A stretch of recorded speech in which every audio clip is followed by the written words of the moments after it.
What's up? What's up? What's up, everybody? It's Mikkel here again with another Funnel Vision Show episode. I am super excited. I'm super pumped to have an awesome guest with us. Kyle Vamvouris is with us. And Kyle is pretty cool because he helps businesses scale their entire sales team, their outbound machine, the way that we bring in leads and also convert those leads through sales. Welcome, Kyle. Thank you for being on the show. Thanks for having me. I'm really excited to be here. Awesome. Kyle, let's start with your humble brag. Tell everybody what you've been able to achieve for your clients. Tell everybody what you've been able to achieve for yourself. In other words, why should people tune in and listen? At this point, I've worked with over 70 B2B software and service companies. So services being your marketing agencies, SEO agencies, and then software companies are, there's 1,000 of them. So I've worked with over 70 at this point. Across those companies, I've helped them do over 100 million in sales. I've written 3 books. The first one is called Cold to Committed. That's on how to do outbound sales, cold calling, cold email, that kind of thing. Then I wrote the Sales Development Framework, which is how to run those teams. And then I wrote 16 Steps to Repeatable Sales. That's a step-by-step process that anybody can follow to build a repeatable sales process. Our clients in the venture-backed world have raised over $280 million. And I've trained personally over 1,000 salespeople. So I've been at every stage of the sales process and the sales organization, from direct rep cold calling, trying to close deals, to an executive running teams in board meetings where things are going great and in board meetings where things are going definitely not so great. So I've been around the block in that sense. And I have a very, I would consider a different lens that I view the sales function through that has been very helpful for the people I've worked with. Okay, so let's dive a little bit into what you mean by a different lens. What does that look like, and what is that different lens? So what is that lens that you look at? Well, traditionally, sales has been thought of as a very people-driven, which it is for sure, but the main focus has been around people and tactics. So the words that you say on a sales call, and if you look at a lot of sales influencers, you'll see the conversation a lot of the time is around how do you overcome objections? What are some tactics for closing? How do you drive deals through a pipeline? I think all those things are important, but the lens that I see sales through is really a data lens. I believe that every part of the sales organization can be broken down into numbers, and those numbers will guide us to which bottlenecks that we need to solve in order to unlock the flow of new opportunities through our sales pipeline. And because I take more of a data-driven approach, I feel like sometimes I talk through people who are much more on the tactic side because I don't value those nearly as much as I value operation. Especially early on, what I find is when folks are first building out their sales functions, they focus a lot on the tactics and then they ignore the data. And at a certain point, the data is really the bottleneck. And rarely, and I've worked with over 70, I've talked to hundreds of founders. Rarely do I find a situation where somebody's sales team is not functioning the way they wanted to, and they have a tactic issue. It's almost always a kind of a metrics issue. So there's parts of the sales process that need to be fixed rather than a sales rep is struggling with overcoming one specific objection, for example. So I look at it a little bit differently. I take a very data-driven approach. Hey, man, I mean, this is all we do at Funnelytics is everything is a data-driven approach. And at the end of the day, if you're making decisions based on your gut feel or your ideas, I mean, you're not really paying attention to what the data is telling you. I always liken it to you decide to put together a plan and you work out at the gym because you want to either lose weight or you want to gain muscle, but then you don't actually track it. And you're like, I have no idea whether I'm actually losing any weight. I have no idea whether I'm getting stronger. So 100%, you have to have a data-driven approach. That's really cool. So let's take a step back then, understanding a little bit of your journey and how you got to kind of more this data-driven sales approach. You started off as a rep. Now you work with over 70 clients. You've written 3 books. You've coached and worked with over 1,000 different companies and stuff. So let's walk through that journey, the ups and downs. How did it start and how did you get to where you are today? Yeah. So my first sales job was actually selling gym memberships at a local gym in my town. I dropped out of college to do stand-up comedy. So the gym, I would work in the mornings and at night I could do comedy. I did stand-up for about 5 years total. And my boss at the gym went to a company called Intuit. They make QuickBooks and TurboTax. And they were building out a pretty large sales team. And one of the positions at the sales team, there's an SDR or sales development representative, and then you get promoted to account executive.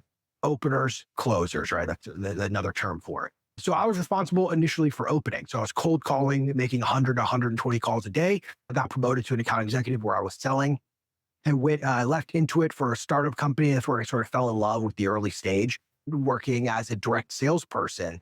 Eventually, I decided to leave and write my first book.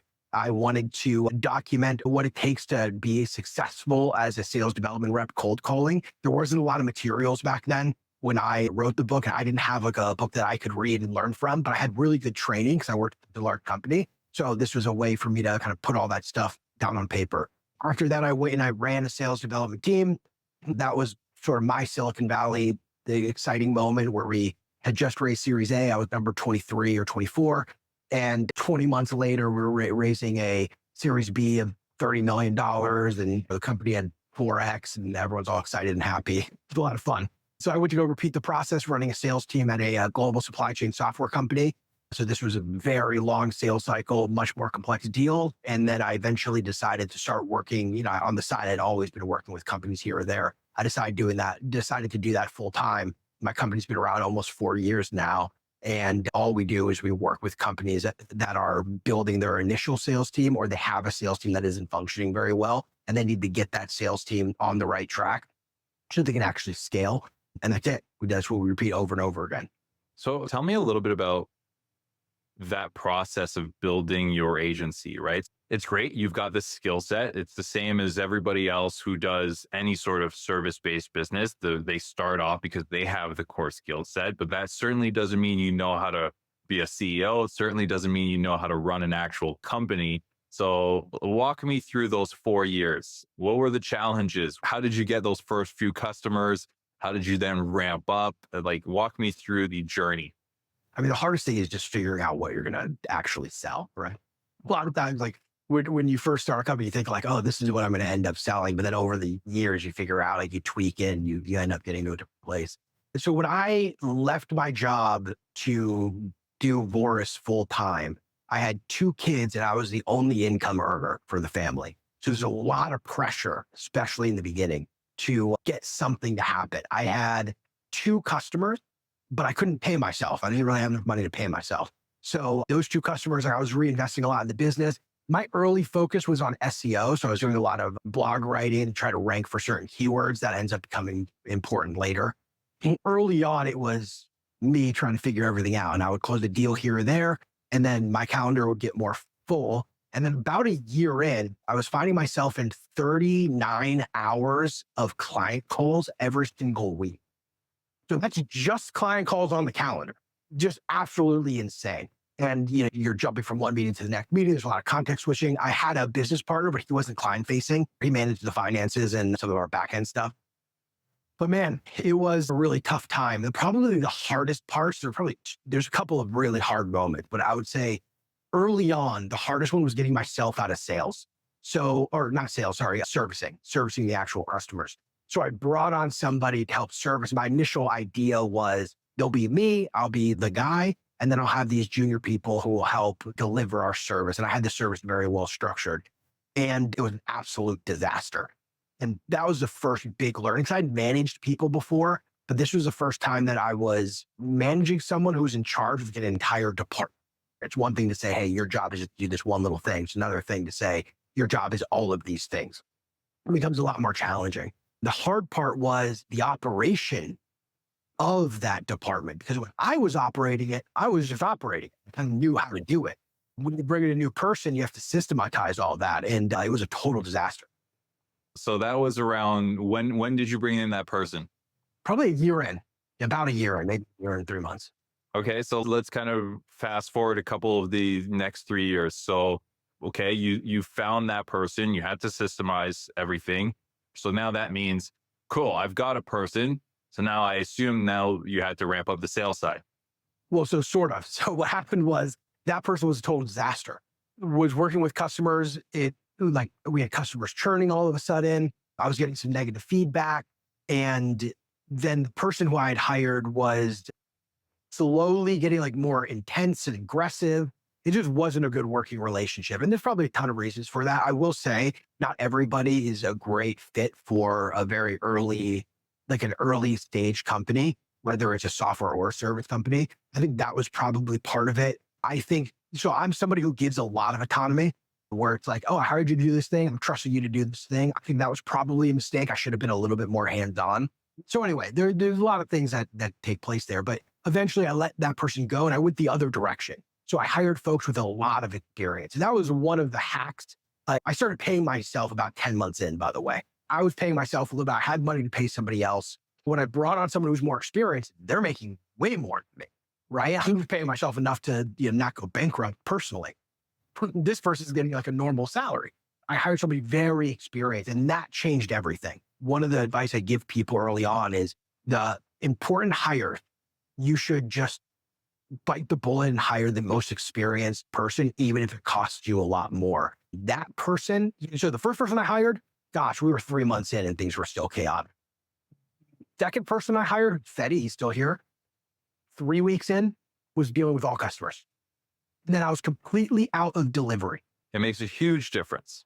Well, I think a lot of people make that mistake, right? I'm curious from your perspective here, if you see this a lot, where they'll hire somebody junior and try to like train them up on specific systems. And they have a lot of challenges with that. But then when they hire somebody really experienced, it's like it fixes overnight. So I remember I had a mentor of mine kind of break this down for me in a really interesting and simple way. The way that he kind of broke it down is he put on an axis, like a whiteboard. Basically, I'll draw it out so people who are watching can see it, but others, you'll have to jump on YouTube in a sense to see this. Otherwise, you won't be able to see it, but I'll try to describe it. So on the kind of top axis here, he had basically your like seniority level. So, and then you had on the x-axis, you had kind of years. And basically what he said is, if I go in a traditional like bank, for example, this is what happens, right? I go in this kind of linear format and I start off as like an account person, then I move on to like a manager, then I move on to a senior manager, then I move on to whatever VP and then regional and then CEO and the C-suite's like up here. But all of these, basically every level to get the right experience is usually about 5 years, right? So in a traditional organization, you're basically doing this. So after 30 years or 35 years, now you can kind of be at that C-suite level, right? But it takes about 5 years because, to master something takes about 10,000 hours. And that's really ultimately what it comes down to. However, what happens in a fast growing organization is that you're moving like this. So you start off your business and now you're basically expecting, hey, you're the account manager. I want you to move to like a team manager, but I don't want to give you 5 years. I want you to collapse that time into like the next 6 months, right?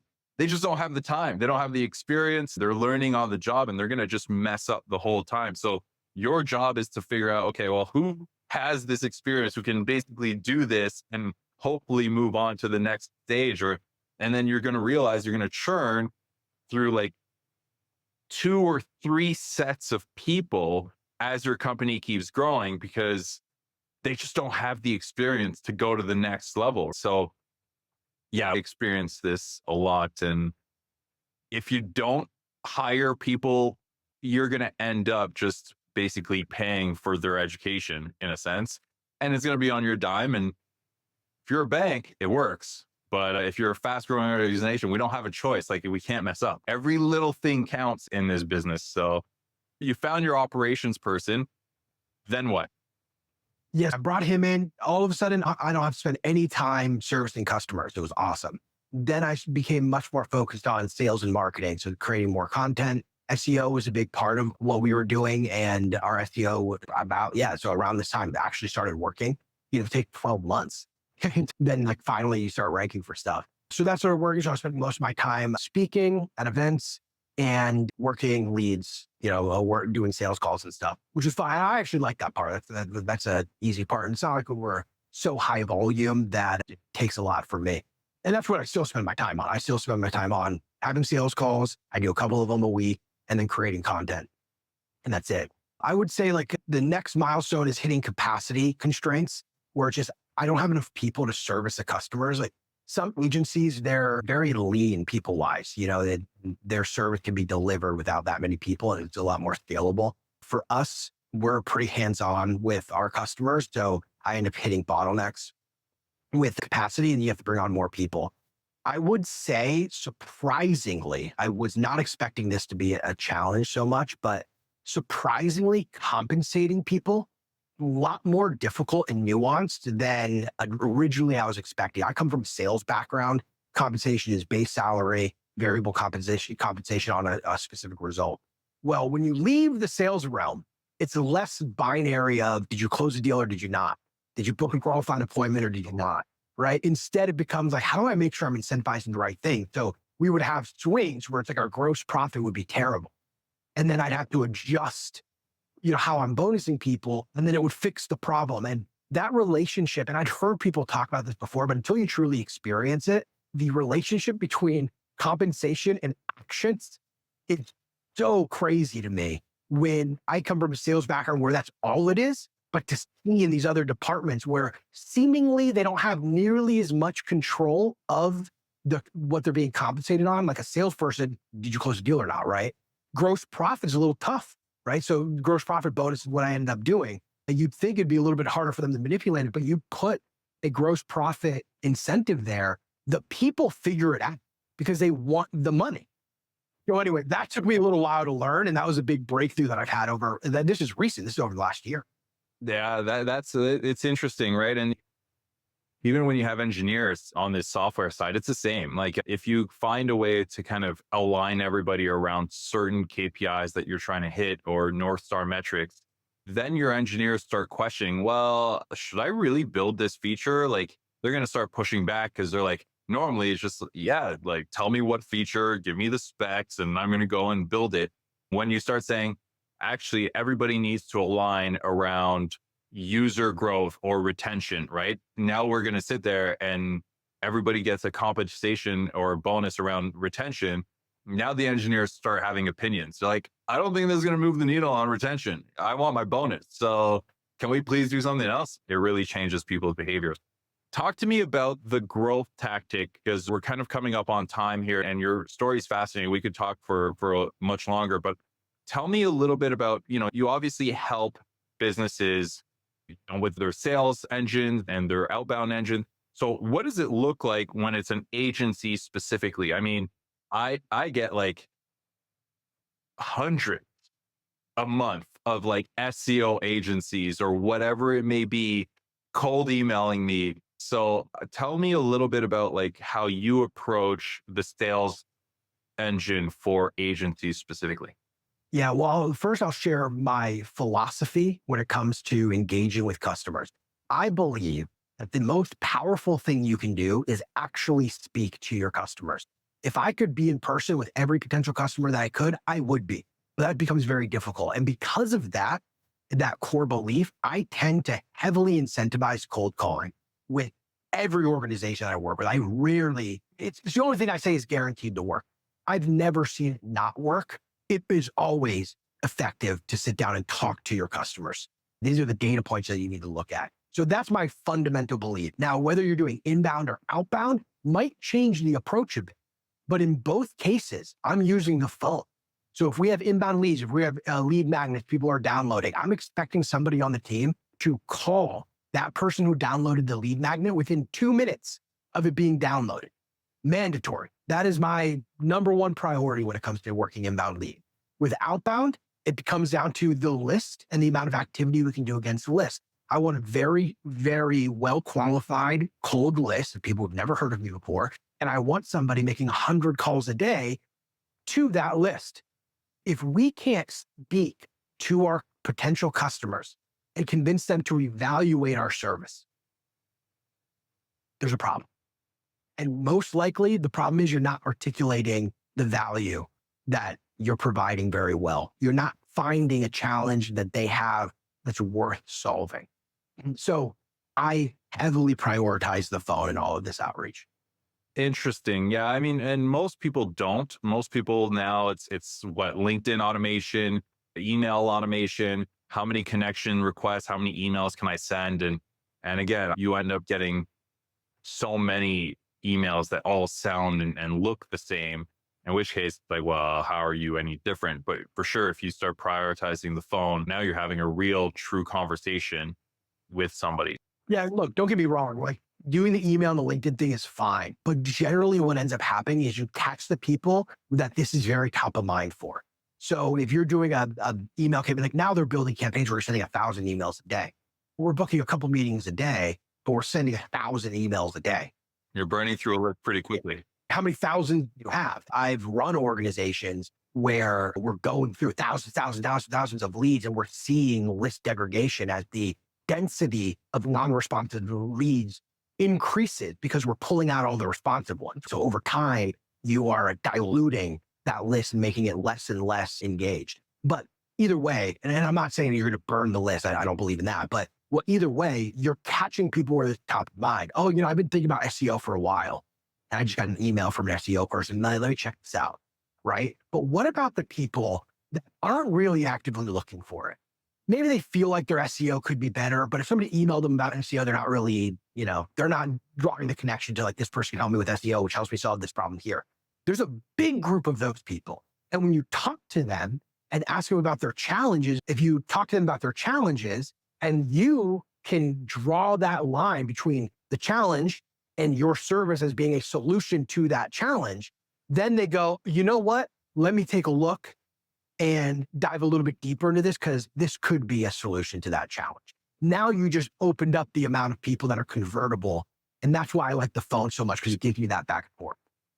Yeah, at the end of the day, the foundation and the fundamentals are all the same, right? It's about understanding the pain, understanding the desires, and being able to bridge that gap based on your solution. It's just a matter of, I love what you said about like, it's got to be 2 minutes. It's got to be about the data and the numbers. And really, if you want to build a strong sales organization, an outbound machine, and even an inbound machine, but just with people, with actual humans who are there to be effective, it should be 100% data driven. Man, this has been extremely insightful and very, very helpful. Again, I could talk to you for hours. We could probably dive so much deeper into some of these tactics, and maybe we'll do a training or a webinar to everybody. In the meantime, Kyle, how can people learn more about you? Yeah, you can find me on LinkedIn, Kyle Vamvouris, Instagram. The website is vouris.com. And we do a live class every single week for free that covers a specific topic. Like this week is on case studies, like how to build the right case studies. And these are us actually going and teaching real concepts in our weekly live class. So check those out. They're on our website. Oh man, that's pretty awesome. And lastly, do you still do stand-up comedy? No, I don't actually. I haven't done stand-up in like 11 years.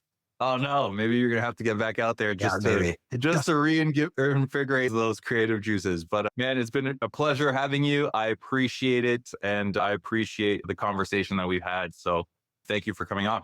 Thanks for having me.